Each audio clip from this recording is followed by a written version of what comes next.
akademik Vaso Tole, e nderuara drejtoreshe e Institutit të Historisë në Prishtinë, Teuta Shala, të nderuar kolegë,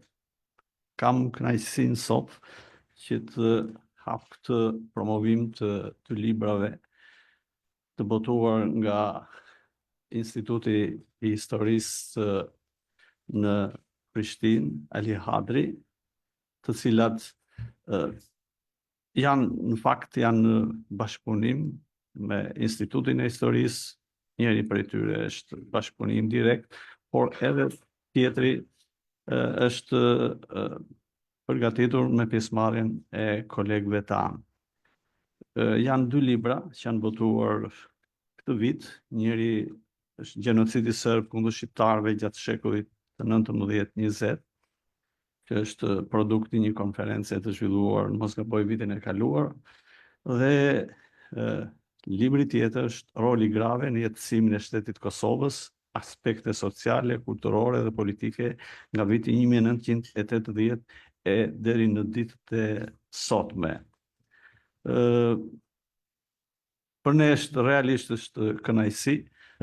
një bashkëpunimi me Institutin e Historisë të Prishtinës, që e kemi një nga drejtimet tona kryesore të punës tonë, sepse jemi shqiptar, pavarësisht se jemi në dy shtete të ndryshme, dhe në një farë mënyrë historia e Shqipërisë këndej dhe historia e Kosovës janë dy gjysma që plotësojnë njëra tjetrën. Libri i parë që ne do prezantojmë sot, Gjenocidi serb kundër shqiptarëve gjatë shekullit 19-20, është një studim i kompletuar, një studim tërësor për gjenocidin serb, që është jo vetëm në aspektin historik që fillon që me shekullin 19 me krizën lindore, me luftën ruso-turke, me Kongresin e Berlinit, me shpalljen e pavarësisë së Shqipërisë, vitet mbas shpalljes së pavarësisë, deri në ngjarjet më të fundit të luftës për çlirimin e Kosovës 1998-99 deri në shpalljen e pavarësisë saj. Gjenocidi serb është një fenomen që ka qenë i pranishëm nga fillimi dhe herë ka patur dhe një ulje, herë ka patur ngritje, por si fenomen është i pranishëm gjithandej. Mua më vjen mirë që krahas trajtimit historik të bërë nga kolegët tanë në këtë studim, ka dhe studime të karakterit teorik për gjenocidin. Është një problem që është parë, po them, nga të gjitha anët. Dhe është histori që për ne shqiptarët është pjesë integrale e jona, por duke parë një libër të fundit, botimi i Institutit të Studimeve Bashkëkohore në Serbi, botuar mos gabojnë 2023 në Beograd, Repeating History, ishte një libër që unë e lexova, që mendonin që disintegrimi i Jugosllavisë në vitin 1941 është po i njëjtë me atë që ndodhi sipas në vitin 1990-91. Domethënë për ta ishte një përsëritje e historisë, duket që askush nga këta popull që i kanë krijuar shtetet kombëtare nuk heq dorë nga ato filozofitë e vjetra nacionaliste të krijuara shumë më herët, që për mua është fatkeqësi që vazhdojnë dhe sot e kësaj dite të përsëriten në kohët moderne, kur Evropa po ndryshon dhe ka koncepte të tjera për kombin, për bashkëpunimin, për integrimin, por ky është një fakt dhe ne nuk kemi si ta. Libri tjetër për rolin e grave në jetësimin e shtetit Kosovës, aspekte sociale, kulturore dhe politike nga viti 1980 dhe deri në ditën e sotme, për mua ishte them drejtën ishte një surprizë në kuptimin që ne pak studime kemi për këtë për tema të kësaj natyre. Qofse kemi bërë ndonjë gjë për femra në përgjithësi, është parë në planin e pjesëmarrjes së grave shqiptare në luftrat të ndryshme, por nuk është parë ndonjëherë në një plan tjetër, në një plan social, në një plan shoqëror dhe disa vështrime që janë ndryshe dhe them drejtën mendoj që është një botim i arrirë. Unë dua t'i falenderoj të gjithë kolegët tanë që do të thënë, kur them gjithë kolegët, kam parasysh nga Instituti i Historisë në Prishtinë, Instituti i Historisë në Tiranë, edhe studius të tjerë të Universitetit të Prishtinës ose të Universitetit të Tiranës, gjithandej ose nga Maqedonia e Veriut, që kanë marrë pjesë në këto botime. Është kënaqësi për ne që t'i promovojmë sot, të flasim për vlerat e tyre, por pse jo edhe mund të diskutojmë për ndonjë problem, më thënë, jo gjithçka është perfekte dhe neve synojmë të bëjmë më të mirë. Unë kam parasysh atë promovimin e fundit që bëm me 2 studiusit italian, që për mua ka qenë një nga më të mirët, dhe pash 2 studius që ishin shumë të hapur për të diskutuar, për të pranuar, për të përmirësuar dhe për të ndryshuar. Unë përfundoj fjalën time këtu dhe po e kaloj fjalën drejtoreshës së Institutit të Historisë Prishtinës. Fjala për ju.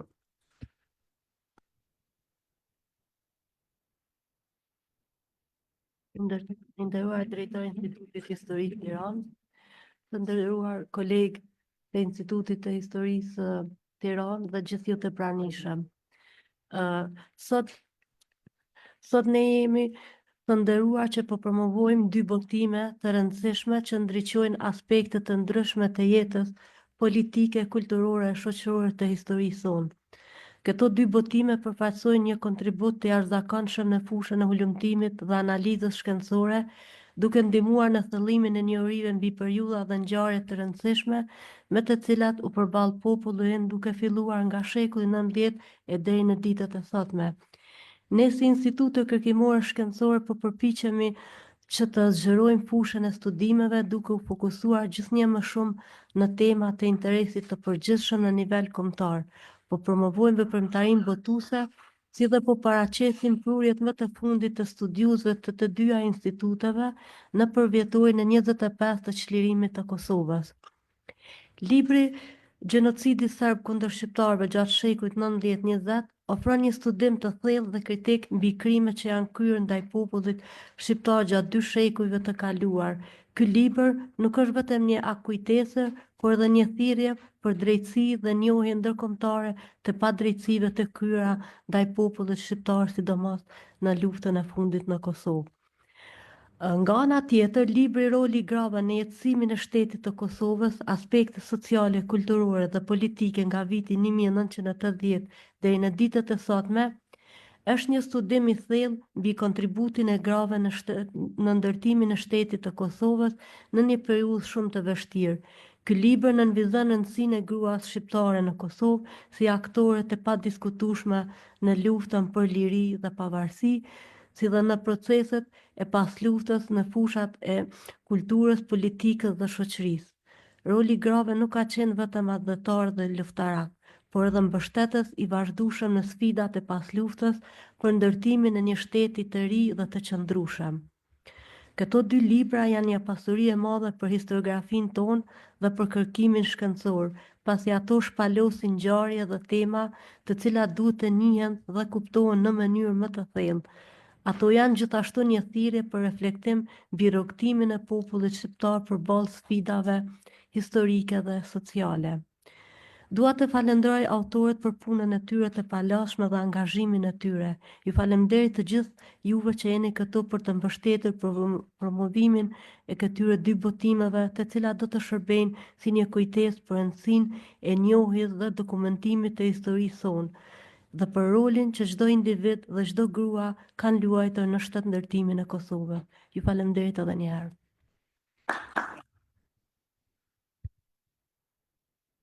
Faleminderit, drejtoresh. Dhe tani vazhdojmë me librin e parë, Gjenocidi serb kundër shqiptarëve gjatë shekullit 19-20. Fjalën japim akademik Marangelen Verdit për të na bërë një paraqitje të këtij botimi. Faleminderit profesor Amiti. Është një kënaqësi e veçantë sot që këtu në këtë sallë të Akademisë Shkencave promovojmë frutin e bashkëpunimit të Institutit Historisë Aliatit Prishtinës dhe studiusve nga Shqipëria, përkatësisht nga Instituti i Historisë në Tiranë. Promovojmë 2 vëllime me akte të 2 konferencave të rëndësishme që janë mbajtur nga viti 2022 deri para një viti dhe që janë pararendësit e disa botime tjera në radhë, disa nga cilat kanë dalë ose dalin së shpejti në rrjedhën e këtij fund viti dhe në fillimin e vitit që vjen. Meqense do flisnim për të 2 këto botime, mua dhe akademik Beqir Metës na ra pjesa të flasim diçka për njërin vëllim, gjenocidin serb kundër shqiptarëve gjatë shekullit 19-20, dhe për të shmangur përsëritje të menduam ta pjestojmë këtë në 2, duke i lënë si vit ndarës vitin 44-45, kur Jugoslavia e para luftës, të themi, pushon se ekzistuari, dhe Federata e Titos merr startin e saj për të përfunduar në vitet 90 edhe jetën e saj si një krijesë shumë komshe që për menaxhimin jo të mirë të situatës, të trajtimit të kombeve dhe komësive brenda saj, pati të njëjtin fund, sikurse dhe Jugoslavia e para luftës, siç i thon ndryshe, e Versajës, që ekzistoi për 22 vjet nga 18-a deri në vitin 41. Është në filozofinë e një elite politike serbe dhe pasaj edhe malazeze, nëse do ta konsideronim më vete këtë, e cila fillon që nga shekulli i 19, ku në kuadër televizive nacionale që krijuan dhe shtetet nacionale në Ballkan, duke i shkëputur dora dorës në fillim në forma autonomie dhe pastaj pavarësie, këto territore të banuara nga këta popuj nga kuadri i perandorisë osmane. Serbia, veçanërisht duke filluar nga viti 44, pavarësisht nga cila dinasti u drejtua, nga Karagjorgjeviçës apo Obrenovićët, që kishin filozofi pak ndryshe vetëm për orientimin ndaj mikut të madh ndërkombëtar, prandaj një fuqie të madhe, përkatësisht Austro-Hungarisë apo Rusisë, në drejtimet e tjera për të zgjeruar, për të krijuar një shtet të madh nacional serb, për të homogenizuar popullsinë në territoret që do të përfshinte ky shtet serb e kështu me radhë, ishin të ngjashme. Për fat keq, kjo ngjashmëri do të vazhdonte për gati një shekull e gjysmë deri në përfundim të jetës Jugosllavisë Federative në fillim të viteve 90. Pikërisht me një platformë të detajuar të Ilia Gareshaninit, për cilën ka një artikull të veçantë në këtë vëllim, trajtuar nga profesor Frashëri, trajtohet starti i programuar, i miratuar, i bërë program shtetëror nga Beogradi, zyrtari asaj kohe. Pavarësisht se aty nuk trajtohen shumë problemet e gjenocidit, të pastrimit etnik të territoreve që do të përfshinte Serbia, fakti që aty llogaritet ku do të shtrihej në kufijtë e reja në të ardhmen sipas situatave të krijuara Serbia, kuptohet që për t'i mbajtur pastaj përgjithmonë këto territore do të duhej të veprohej edhe për homogenizimin e tyre, gjë që u kristalizua më vonë në vitet e lidhjes Prizrenit ose në kuadrin e pak përpara saj kuadrin e krizës lindore, luftës midis perandorisë ruse dhe perandorisë osmane, që përfundoi me disfatën e kësaj të fundit, Serbia gjeti rastin të shtihen dorë dhe pastaj të marrë dhe vullën ndërkombëtare për aneksimin e Sanxhakut të Nishit. Këtu fillon zbatimi konkret i asaj teorie gjenocidale, të planifikuar në letra, të planifikuar në programet e elitës politike të Beogradit, e cila I kushtoi të paktën 100.000 të shpërngulur shqiptarëve të atij territori. Përfundimisht, brenda disa vjetëve, shqiptarët ishin jo më të pranishëm, të paktën në mënyrë të dukshme, si dikur në këtë ish Sanxhak, që tashti ishte pjesë e shtetit serb, dhe sot e kësaj dite në Kosovë edhe në ndonjë vizë të Maqedonisë, të quajturit muaxhir apo fshatrat muaxhirëve janë pikërisht njerëzit e shpërngulur që pavarësisht traktateve ndërkombëtare nuk u kthyen kurrë më në vitet e më vonshme në atë territor, nuk u kompensuan kurrë materialisht për pasuritë dhe tokat që lanë në atë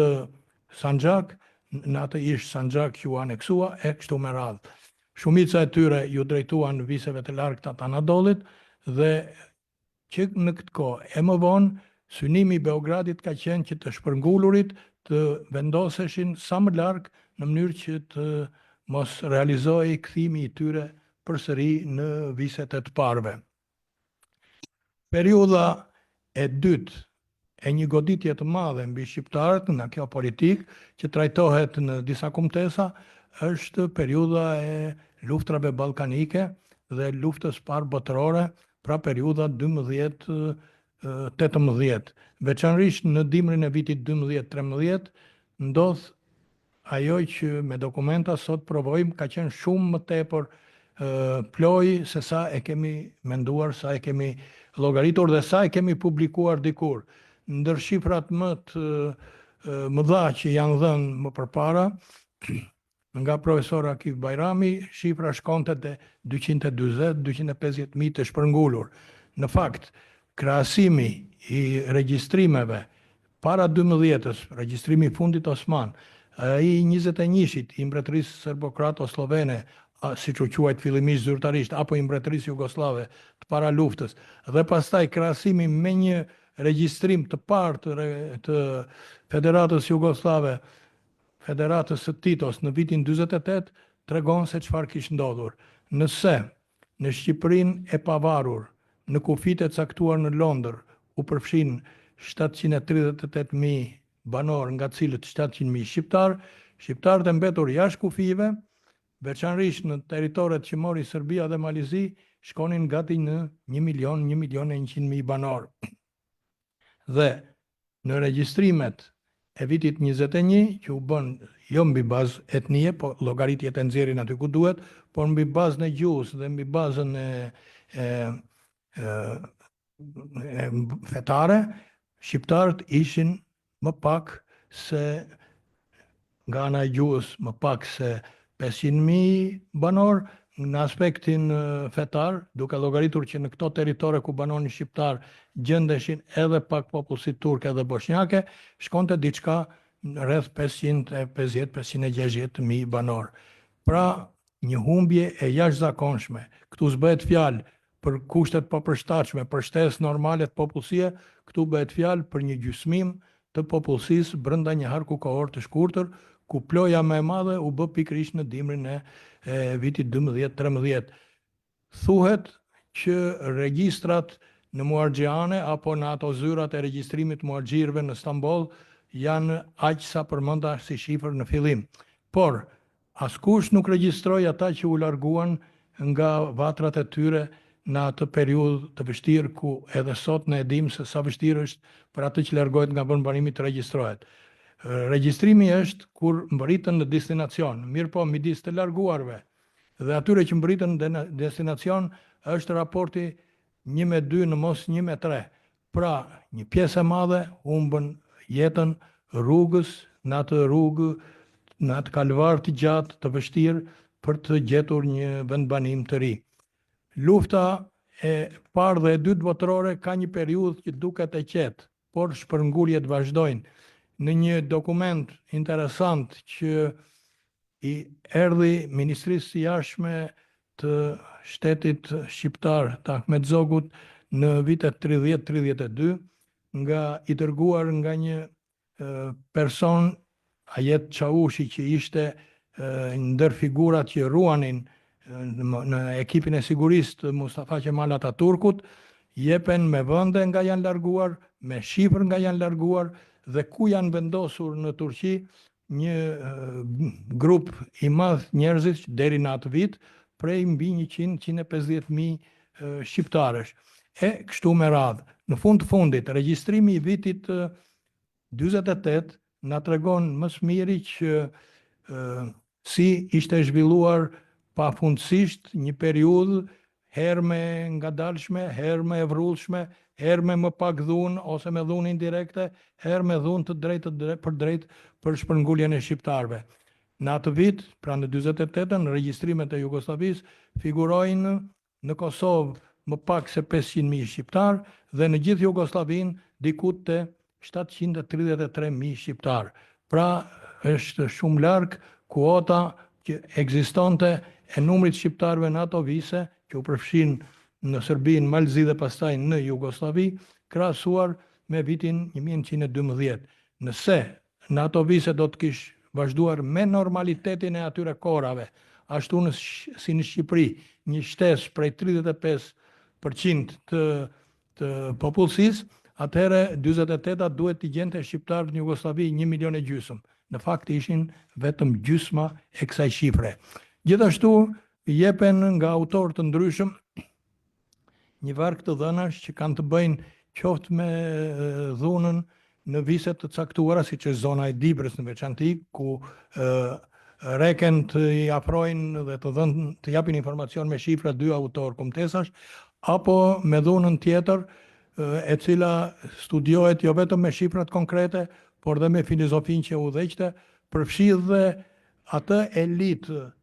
studiuesish, analistësh, shkencëtarësh le ta quajmë, ose pseudo shkencëtarësh më saktë, që në kuadër të klubit serb të kulturës, për këtë ekziston dhe një kumtesë më vete, bëjnë propozimet e tyre regjimit kohës në vitin 36-37 se si duhej pastruar etnikisht, si duhej homogenizuar shteti Jugoslav duke larguar shqiptarët nga ato vise ku ata banonin. Emri i përveçëm i Vasa Çubrilovićit, i dokumentit të tij, i elaboratit të tij të vitit 37, që u quajt më i miri në atë kohë dhe që jep forma dhe metoda si duhen pastruar shqiptarët, për çudi na del edhe në vitin 44 në një elaborat edhe më të përpunuar nga ky autor që i dorëzohet shtabit të Titos, duke i rekomanduar që të shfrytëzojë momentet e luftës për të bërë atë që s'ishte bërë deri atëherë. Nëse u pranua apo jo, kjo çështje ka mbetur në diskutim dhe kjo përmendet dhe në kumtesë, por që ky Vasa Çubrilović arriti të jetë dhe ministër në Federatën Jugoslave, mori dekorata të ndryshme dhe u mirëprite, u trajtua në konferenca ndryshme deri në fund të jetës së tij, në mos gabohem nga fillimi i viteve 90. Kjo tregon që filozofia e spastrimit etnik, e gjenocidit në ato vise, nuk ishte e përkohshme, nuk ishte e disave, po ishte një filozofi që më pak apo më shumë me dhunë apo me më pak dhunë u praktikua gjatë gjithë shekullit 20 sa ekzistoi Jugoslavia e para luftës apo e mbas luftës. Në këtë pjesë unë do të ndalesha pak edhe në periudhën e luftës dytë botërore, kur shqiptarët u ndodhen në ato vise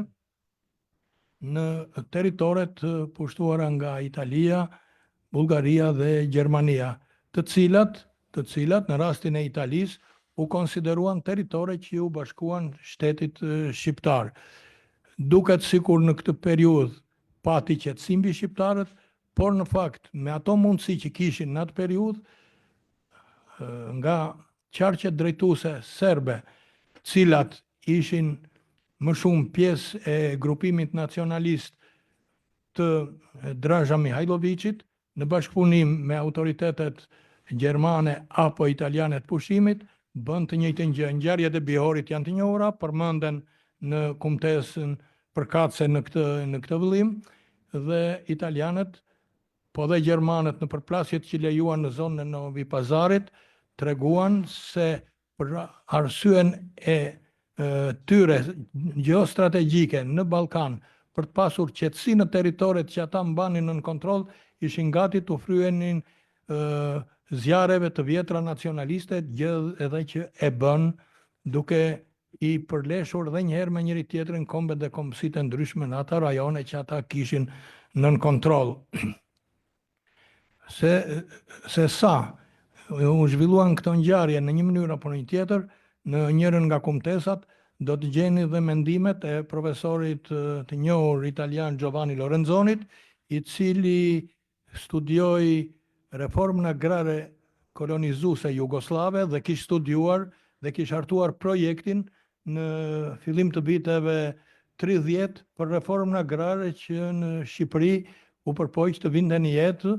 në dekadën e viteve 30 Ahmet Zogu. Ai pikërisht na jep një informacion të vyer, jo vetëm për vlerësimin që i bën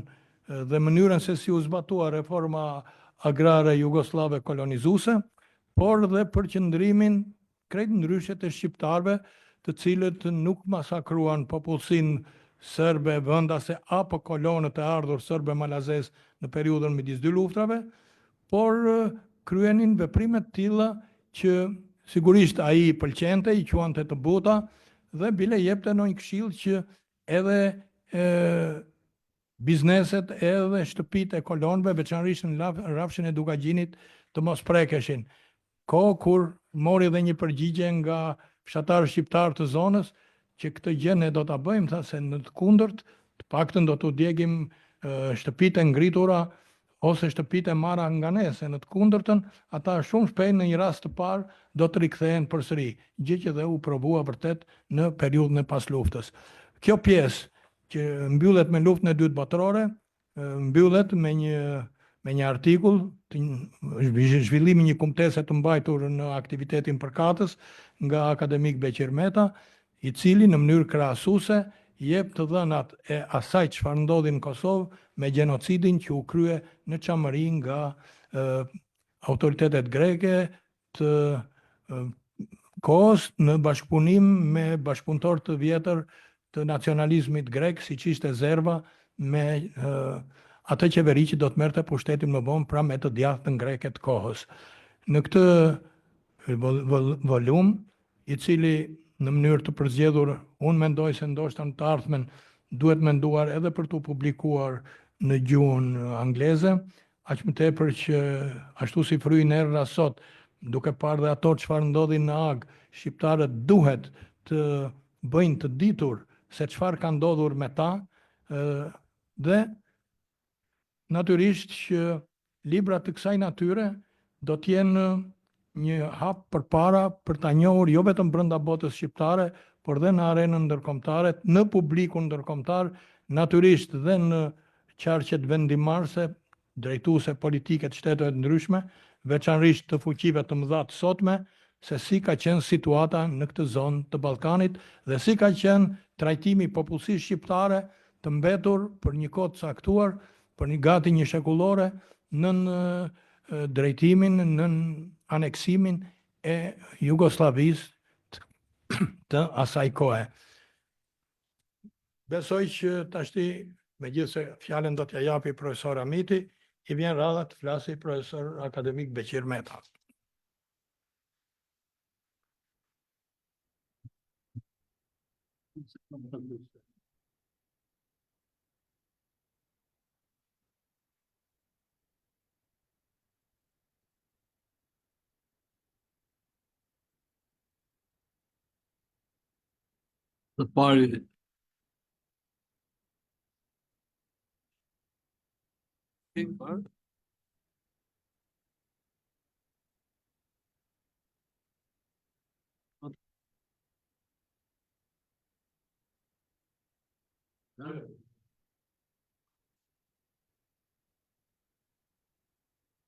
Të pari, unë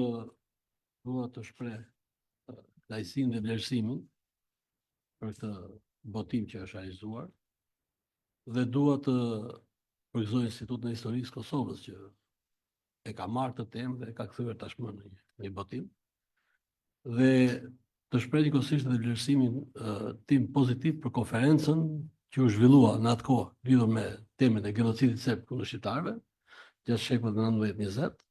e cila me vërtet ka qenë një nga konferencat e mira, të organizuara mirë, por dhe me materiale shumë interesante, të vlefshme dhe me argumenta të rëndësishme historike për sa i përket kësaj teme. Por duke lexuar këtë libër dhe duke që janë materialet e konferencës, sigurisht që ne kuptojmë një gjë, që sa pak kanë bërë institucionet tona kërkimore shkencore për të ndriçuar një nga fenomenet që është më i dhimbshëm dhe që ka përshkruar gjithë historinë tonë kombëtare. Pra, ne, për mendimin tim, nga një anë mund të flas edhe për autorë të veçantë, se çfarë gjërash specifike sjellin ata për këtë temë, por duke parë dhe duke i vlerësuar shumë kontributet e tyre, nga ana tjetër kuptojmë se në trajtimin e kësaj çështje ka zbratësi të mëdha në lidhje me pasurinë e madhe apo sasinë e madhe të dokumentave, të burimeve dokumentuese që ekzistojnë për këtë ngjarje. Kështu që për mendimin tim, nga kjo konferencë dhe nga votimi i këtyre materialeve, ne do të nxjerrim një konkluzion themelor, gjykoj unë, që Instituti i Historisë duhet me patjetër, për mendimin tim dhe sa më shpejt të jetë mundur në bashkëpunim me institucionet tjera të Kosovës, por instituti vetë duhet ta drejtojë dhe me qeverinë e Kosovës, të ndërmarrë një projekt serioz të rëndësishëm, madhor, disa vjeçar, me qëllim që temën e genocidit ta studiojë shumë më thellë se sa e kemi trajtuar ne. Unë do të them që këto kumtesa shërben vetëm për ta hapur këtë temë, por ama ne do të shkojmë shumë më tej me forcat bashkuara shkencore, me qëllim që së pari të realizohen disa botime shkencore në lidhje me këtë temë dhe pastaj kjo, sigurisht duke i bashkuar kësaj të gjitha gjinitë e botimeve shkencore, monografi shkencore, botime dokumentare, botime të kujtesës, vëllime të kujtesës, por të drejtuar nga institucion shkencor, jo më si veprime të pavarura apo sporadike të njërit apo tjetrit të person, mbledhja e dëshmive materiale, që është gjë shumë e rëndësishme në këtë kuadër, të gjitha materialet audiovizive që mund gjenden e tjerë, me qëllim që të krijohet një lëndë shkencore dhe një material shumë i bollshëm për të realizuar një sër botimesh, do të thoja, që janë të domosdoshme për të dokumentuar këtë fenomen. Dhe kjo duhet të bëhet dhe me një qëllim tjetër, për mendimin tim, që duhet filloj sa më shpejt jetë e mundur, dhe duhet dhe ju, mendoj, zoja drejtoresh, t'ia propozoni qeverisë Kosovës, ndërtimin dhe fillimin e përpjekjeve për ndërtimin e një muzeu të genocidit kundër shqiptarëve, të krimeve kundër shqiptarëve në Kosovë. Po se bëm ne, po se propozojmë ne, mos prisni ta propozojnë të tjerë. Janë institucionet më adekuate që mund ta bëjnë dhe duhet ta bëjnë këtë kërkesë dhe të fillojnë ta ndërmarrin këtë iniciativë. Nga vështrimi që i kanë bërë kumtesave të përgjithshme, qoftë për pjesën e parë, po unë nuk do flas për ato se foli kolegu im Merli, po për pjesën e dytë që përfshin kryesisht analizën që bëhet mbas vitit 45 dhe duke u fokusuar ke ngjarjet që i paraprin luftës së fundit dhe ngjarjet që zhvillohen gjatë luftës së fundit, unë duhet të theksoj disa gjëra pozitive që autorët së pari nga pikpamja burimore kanë bërë përpjekje për të shfrytzuar burime të rëndësishme, qoftë studime të rëndësishme shqiptare dhe të huaja, qoftë një dokumentacion të rëndësishëm, megjithëse do të thoya që këtu ka shumë ende për të zbuluar, por edhe kujtimet apo materiale memorialistike të njerëzve që kanë qenë dëshmitarë ose kanë vuajtur genocidin. Kështu që është një lëndë e rëndësishme, do të thoya unë, që neve na vjen këtu e botuar tashmë dhe që mund të shërbejë shumë njerëzve, shumë studiuesve, shumë lexuesve për të krijuar një panoramë të qartë të krimeve dhe të genocidit që kanë kryer serbët ndaj popullit shqiptar në Kosovë. Dhe unë po marr një nga një autor duke theksuar çfarë kanë të specifike ato me nga një fjalë për secilin, duke filluar me Sabile Bashën, profesorë Sabile Bashën, e cila krahason memorandumin e Akademisë së Shkencave Serbe të vitit 86, që u votua në vitin 89 dhe projektet të titulluara Gërshërët, Kafshimi i Millit dhe Patkoj me idetë e Milošević e atit të Çubrilovićit, dhe bën si ripërtritje të ideve dhe të platformës së Çubrilovićit. Një material interesant ka sjellë Qerim Lita, lidhur me vrasjet e ushtarëve shqiptarë në armatën jugoslave gjatë gjysmës së dytë të shekullit 20, të kryer nga shërbimi kundërzbulues jugosllav, ushtarak,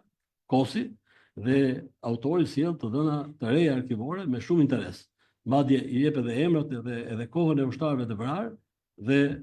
paraqitet tu brenda dhe reagimi i shqiptarëve, posaçërisht i lidhjes demokratike të grave në Maqedoni dhe i lidhjes demokratike të Kosovës në këtë kohë. Fastia Rizi ka dhënë disa dëshmi të dhëna për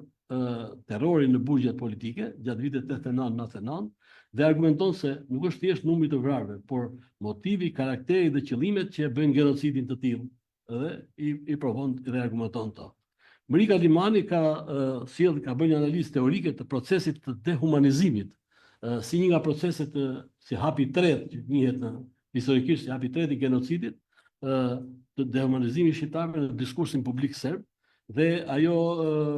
i bën një analizë edhe teorike, sociologjike kësaj çështje, duke u fokusuar më shumti në peticionin e 215 intelektualëve serb, të cilët nga njëra anë dehumanizonin shqiptarët, nga ana tjetër paraqisin si viktima serbët. Kjo ka qenë gjithmonë një karakteristikë specifike e politikës mashtruese dhe propagandës serbe, me qëllim që të zinte vend qoftë në opinionin e brendshëm, qoftë në opinionin ndërkombëtar. Ndërsa Kudusi Lame argumenton që ky genocid ishte ngritur në stat digjor, duke analizuar dhe fazat e politikës genocidare dalë serbe dhe ligjet që kryesore që kanë qenë të tilla dhe kanë pas një tarm të tillë genocidal. Enver Dugolli sjell disa dëshmi shumë rrënjëse, por dhe konkrete, për masakrën në burgun e Dubravës, ju e dini historinë e saj, që u godit dhe nga NATO, se serbët e quan punën atje, e përgatitur kushtin burgosur të goditeshin nga bombardimet e NATO-s. Pastaj ato që shpëtuan nga NATO, që u vranë shumë pak nga NATO, i prisin kriminalët serb për t'ia zgjestuar brenda burgut, dhe ky jep dëshmi shumë interesante për këtë. Ndërsa Sulukshini analizon planin Patkoj duke sjell burime bullgare, se bullgarët e publikuan parë të dokument mbi planin serb për spastrimin e shqiptarëve dhe fokusohet shumë në dokumentet botuara gjermane, në kujtimet e ish ministrit të jashtëm të mbrojtjes gjerman dhe në dokumentet të Tribunalit të Hagës dhe në autorë të ndryshëm. Jep metodat e spastrimit pas teknik gjatë këtij procesi dhe planit Patkoj, fazat që u kryen etj. Haki Kosumi ka trajtuar çështjen e pengjeve, robrit dhe personat e zhdukur, duke treguar dhe se sa ishin, pra duke dhënë dhëna sa ishin ata, por dhe përpjekjet që janë bërë për gjetjen e tyre, janë gjetë pjesërisht, pra ku format e tyre atje, dhe punën që bëhet të drejtim ende për ta plotësuar këtë proces si një detyrë shumë e rëndësishme humanitare, por edhe shtetërore dhe juridike nga gjitha pikpamjet. Ndërsa Sadik Mehmeti dhe Valon Shkota trajtojnë çështjen e kulturocidit serb ndaj shqiptarëve, duke trajtuar shkatrimet masive të bibliotekave, muzeve, objekte trashëgimisë kulturore, objekteve fetare, pra gjithë edhe ata duke përfshirë ata sportive, japin dhëna konkrete me shumë vlerë, që edhe kjo është një temë mjaft interesante. Ndërsa Axhi Ademi dhe një sër kolegësh të tij si Skënder Lutfiu, Miftar Kurti, Teuta Shala, Fidan Zeneli, nuk po i përmend gjitha komunat me radhë, Skënder Zhitia, Fitim Rifati, Shefqet Dinaj, Mentor Hasani, Bedri Muhadri, Astrid Saitaj, Sabit Syla, e tjerë japin krimet që janë bërë nëpër komunat e veçanta, duke i marrë komunat një nga një, unë nuk po i përmend gjithë komunat se nuk do t'ju lodh juve, por duhet të theksoj që këto kanë mbledhur një dokumentacion dhe të dhëna shumë të vlefshme, të gjithë, që përgjithsisht është bazuar në dokumente historike, në dëshmitë të mbijetuarve, pra kanë bërë vetë intervista me dëshmitë e tyre, kanë bërë intervista me persona që kanë qenë dëshmitar të kësaj, kanë gjetur dhe dokumentat veçanta. Unë do të them për secilin çfarë jep në gjë specifike secili prej tyre. Për shembull, Haxhi Ademi ka më të rëndësishme intervistat me dëshmitarët e mbijetuar. Miftar Kurti ka dhënë varrezat masive dhe ka futur dhe emrat e ekzekutorëve serb. Kjo është përsëri një vlerë që vjen, i ka dhënë me dhëna, edhe strukturat që kanë kryer ushtarake serbe apo paramilitarë që kanë kryer krimet në këtë, madje jep dhe kriminalët e dekoruar nga qeveria serbe. Përsëri dhe kjo është me vlerë. Se tregon që genocidi ka të fazën e pasme që një qeveri, një shtet mbështet aktet genocidale përmes veprimeve të tilla politike.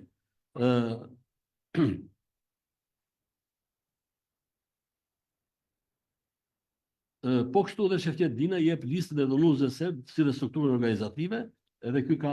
jo të gjithë e kanë dhënë të, po ky e jep dhe kjo është interesante. Astit Saite edhe ky fokusohet këtë dëshmitë të mbijetuarve, nëse Sabit Syla dhe Safet Hasani ka një veçori që sjell edhe ndonjë dokument serb, që këtu në këtë botim e gjejmë me pak kitshë e vërteta, domethënë që do të ishte kryesori. Unë e kuptoj që është shumë e vështirë mbledhja e dokumenteve serbe, por ne duhet të këmbgulim dhe kjo është kumtesë që vlen për të përmendur sepse ka këtë element. Sjell një dokument serb nga krimet që do na duheshin shumë neve, si dhe një dritar të njësive të UÇK-s që përmend se çfarë krimesh kanë kryer serbët në Vushtrri.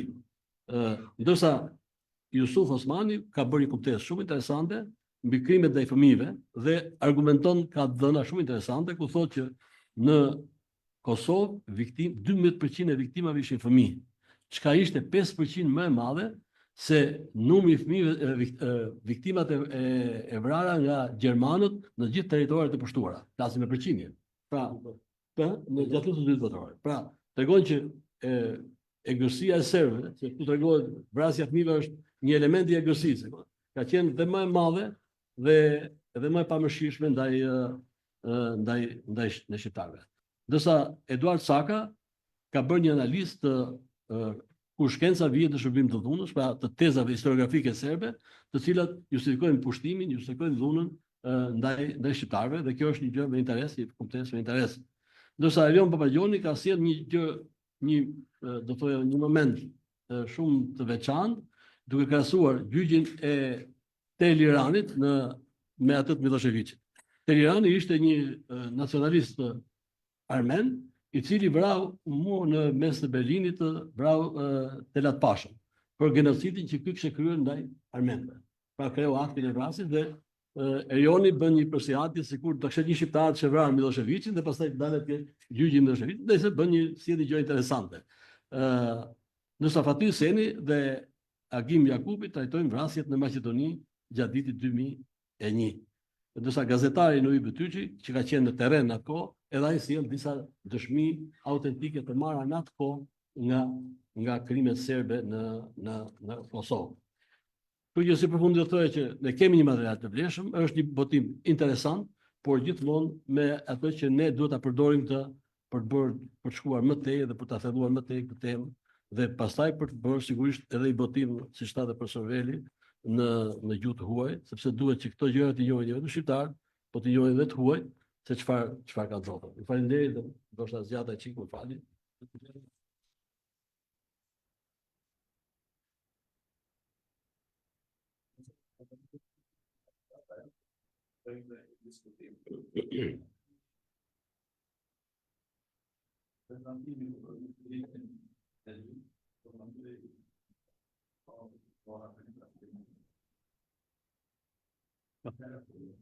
Faleminderit.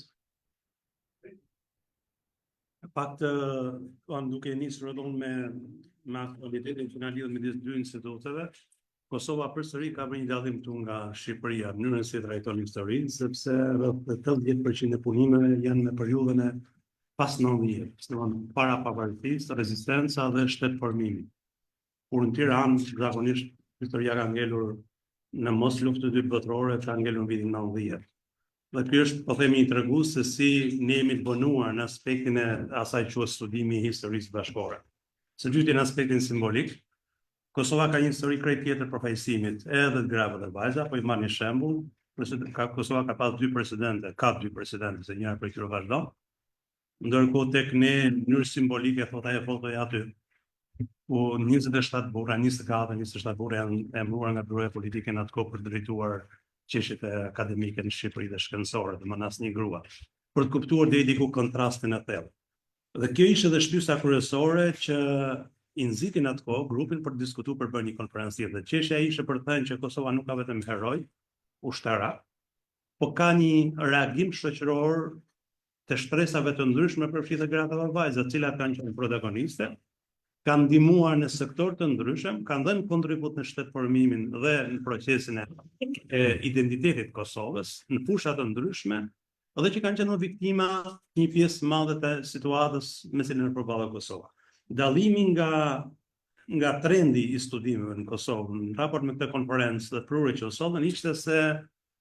u tentua të shkohet për vetej politikës, mos ta shohim historinë vetëm si politike, por shkohet në sektor të tjerë, çështje sociale, kulturore, kontributet në fushën akademike dhe elementë tjerë.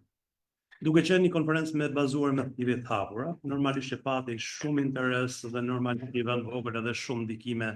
dhe interesa pragmatiste të ditës,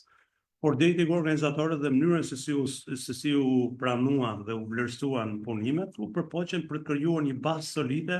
referencash të ardhura analizës që do na vlen të ardhmen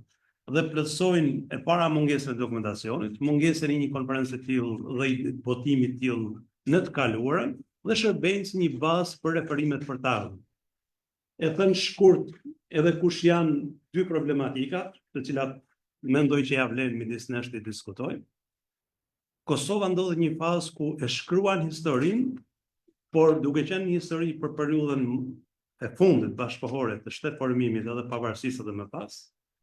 deri diku vuan nga ajo që quhet është në procesin e shkrimit të historisë dhe mbledhjes dokumentacionit, që po zhvillohet paralelisht.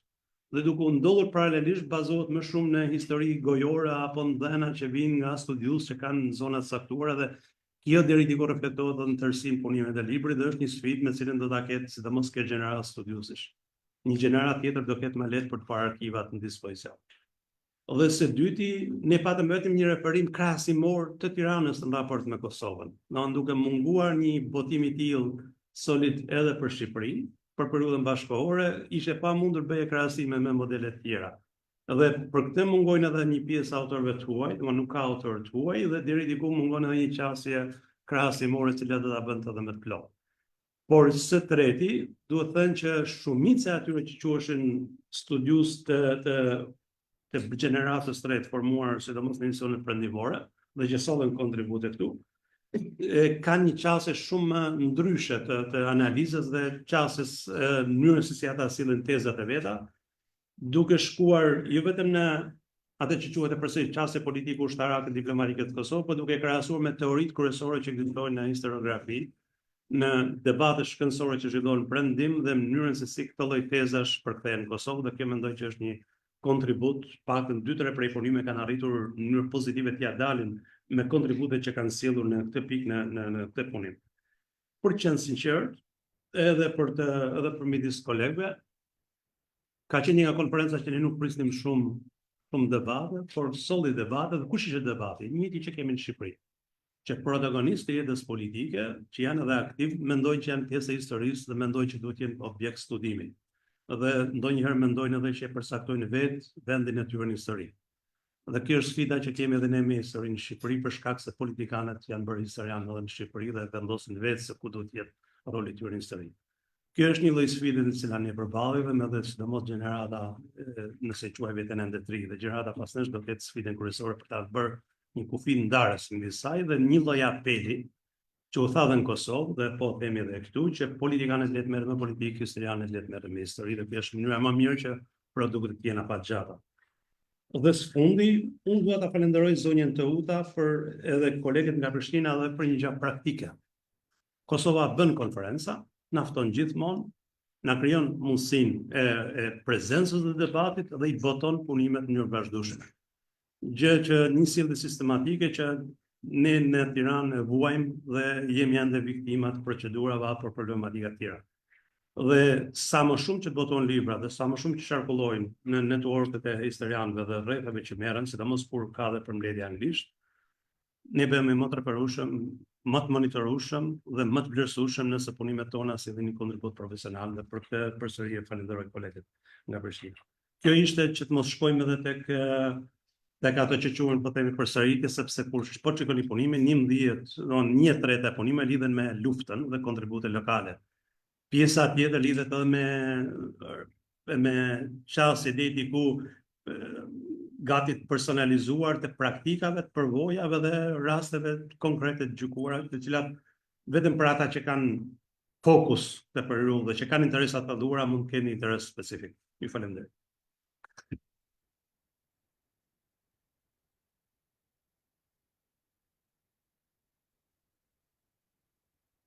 Përshëndetje të gjithëve, është nësi që i them dy fjalë prezantuese për përmbledhjen e kumtesave të konferencës, roli i grave në njëtësimin e shtetit Kosovës, aspekte sociale, kulturore, politike, prej vitit 1990 dhe në ditët tona. Ky botim është rezultati i përpjekjeve të gjithë atyre që morën pjesë konferencë, akademik, studius, personalitete edhe protagonistë realisht, në luftën dhe përpjekjet për lirinë e Kosovës, jetësimin e shtetit Kosovës, ashtu edhe për çështjet e parazisë gjinore dhe forcimit rolit gruas në shoqëri tonë. Ky botim është më shumë se një grumbullim i thjeshtë punime shkencore,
Ka mundësi?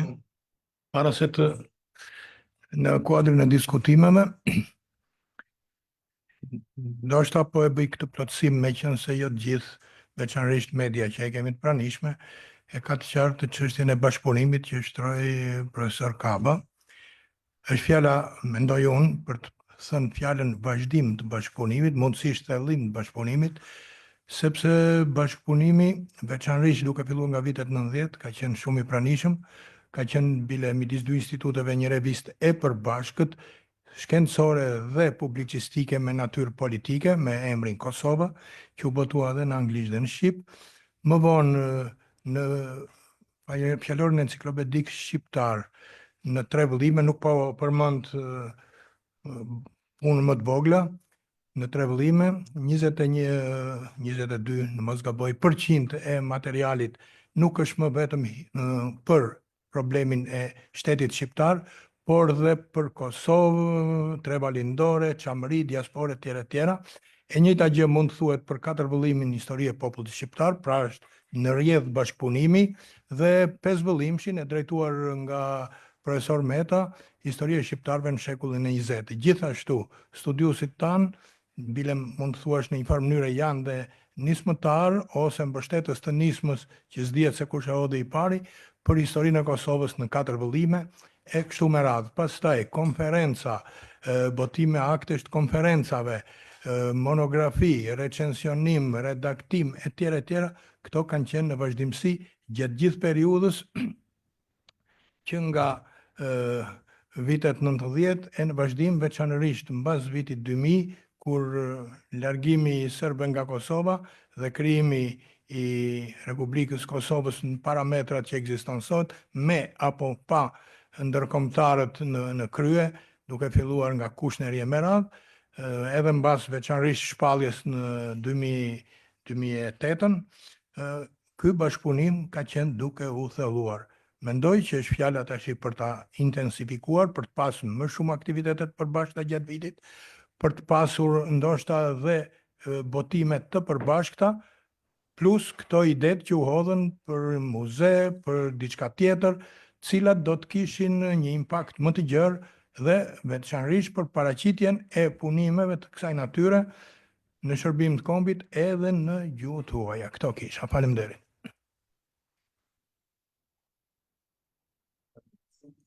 Nëse të fjalë ka të bëjë me çështjen e bashkëpunimit të kësaj të tradishëm, po dhe sfidave të bashkëpunimit të ardhmen, sa të